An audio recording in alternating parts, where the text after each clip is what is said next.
सुनसरीमा लगाइएको कर्फ्यू दिनभरिका लागि हट्यो, निषेधाज्ञा कायमै। सुनसरीका 9वटा स्थानमा लगाइएको कर्फ्यू हटाइएको छ। जिल्ला प्रशासन कार्यालय सुनसरीले कर्फ्यू आदेश हटाए पनि निषेधाज्ञा जारी गरेको छ। प्रमुख जिल्ला अधिकारी इन्द्रप्रसाद अर्यालले यसअघि साउन 12 गते राति 9 बजेदेखि लगाइएको अनिश्चितकालीन कर्फ्यू आज बिहान 8:30 बजेदेखि बेलुका 5 बजेसम्मका लागि हटाइएको बताए। कर्फ्यू हटाए पनि सुरक्षा संवेदनशीलतालाई मध्यनजर गर्दै स्थानीय प्रशासन ऐन 2028 को दफा 6 को उपदफा 3 क बमोजिम एकै स्थानमा 5 जनाभन्दा बढी भेला हुन नपाउने गरी निषेधाज्ञा जारी रहेको अर्यालले बताए।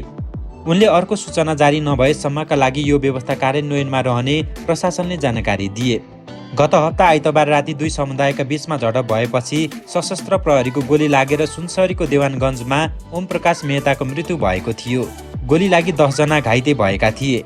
घाइतेमध्ये जयप्रकाश मेहताको उपचारका क्रममा मृत्यु भएपछि जिल्लाका विभिन्न स्थानमा तोडफोड र आगजनी भएको थियो। यस्तै देवानगञ्ज घटनालाई लिएर मध्य प्रदेशमा समेत आन्दोलन र प्रदर्शन भएका थिए। यस क्रममा सिराहाको लानमा गोली लागेर गणेश यादवको मृत्यु भएको थियो। गृहमन्त्री सुदन गुरुङ र पीडित परिवार बीच सहमति भएपछि देवानगञ्ज घटनाका मृतकको अन्त्येष्टि गरिएको थियो।